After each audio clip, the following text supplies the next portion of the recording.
breast cancer chemo is the one chemo that makes you fat. Like, come on. So I'm going to be bald and fat and have no breasts. Like, oh, go out in the world and find a new girlfriend. It's a serious topic, but Toronto's Jody Brown was a regular comedian at the first Breast Reconstruction Awareness Day held October 19, 2011. The event was aimed at raising awareness about the reconstructive surgical options available to post-mastectomy breast cancer patients. The media coverage was extensive. Bra Day is a new campaign thought up by plastic surgeon Dr. Mitchell Brown, who was shocked. That's right, and today is the first annual Breast Reconstruction Awareness Day. And some of the best Reconstruction Awareness Day, aka Bra Day, is meant to educate. While it's a noble cause, the event and news reports failed to address a serious side effect of raising awareness about the procedure. That is, the strain greater numbers of informed women would put on a healthcare system already stretched too thin. If we can't even accommodate the ones who do have awareness, oh my God, what are we going to do if that level of awareness goes up? That day may very well come. I'm surprised it hasn't come by now. There are many obstacles a mastectomy patient faces if she wants breast reconstruction. Being informed of the procedure is a major one. Some women choose not to have reconstruction at the time of their mastectomy, but rather wait until their cancer treatment is over. Some are not candidates for the procedure at all, but many others are never informed about it based on two major factors. In some cases, surgeons don't think body image is that important to a woman over a certain age.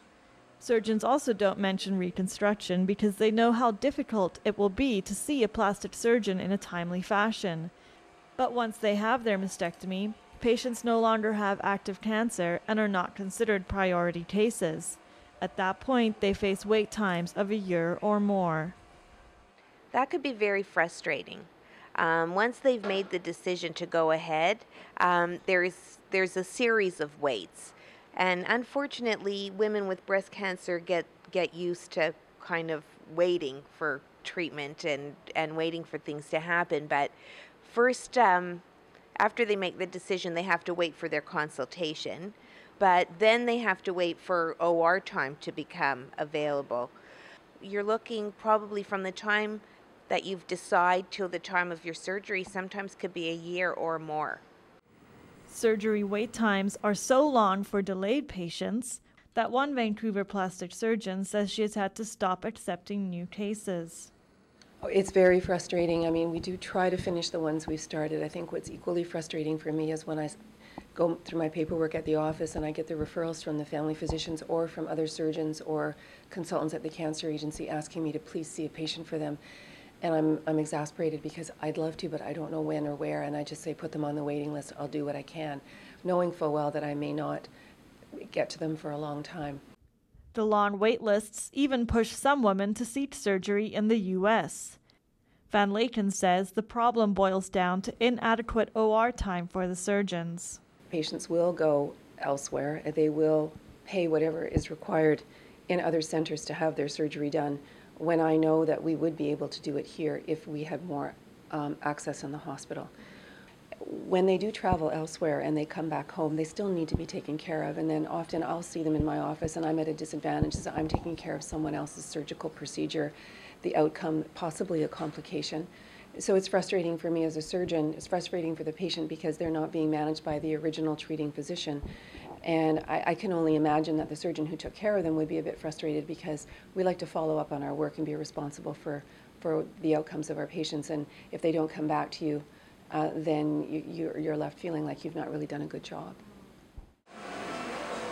Because breast reconstruction falls in a gray area where it is partly considered cosmetic surgery, Van Laken thinks the solution lies in a two-tier system, where patients can pay for the procedure if they so choose. I have to be a little politically careful in how I promote that, but I do think that everyone wins in that circumstance. The woman who has the means to go private then gets her surgery done when she wants to have it done, and the person who's behind her in the lineup who can't afford to do that moves forward in the lineup. So I think that that does benefit everyone. It does allow all patients to have access to the same quality of surgery, just done in a different environment. But for Dr. Nicholas Day in Ottawa, improving access to reconstruction lies not in a private system, but in education. Day created a website to help inform women about the procedure before they ever set foot in the OR. If she is able to meet 2 or 3 physicians in a region that offers the option she's thinking of, she can really become a little bit more of a healthcare consumer. Day says upfront information can lessen the burden of a breast cancer diagnosis. The patients, when they seek reconstruction, have gone through quite a difficult cancer agenda. Some of them may be tired. So to follow a pathway of care that is handed to them is the easiest way, and they'll do that. But if they have access to a website like this that can make it easy for them to shop around a little bit and shop around the options and look at the website, look at the diagrams, look at the scars, look at what potential options there are for them, and see a parallel in the patients that are on the website to them, then it's an easy way at home to sort of get a second opinion and get the care that you want. In a universal healthcare system, we tend to think about the financial cost to the taxpayer, but I think it's time for us to look at the personal cost, the cost of the patient, of how we proceed with care.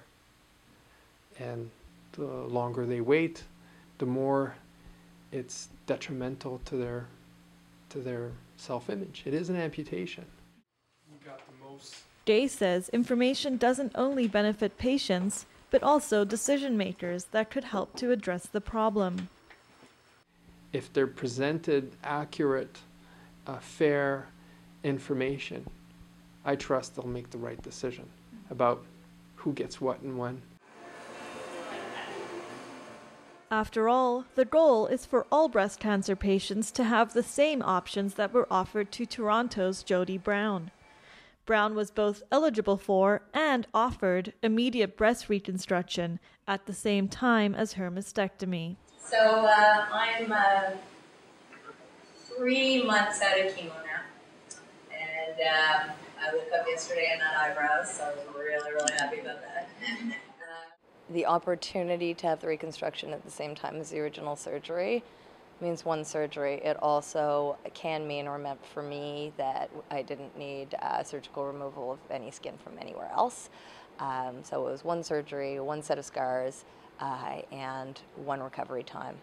Having the reconstruction helped me feel better about me and stronger going into some pretty tough treatment. And now I'm 3 months out of chemo.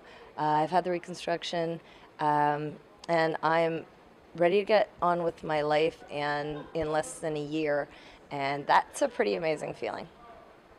For Post Media News, I'm Thandi Fletcher.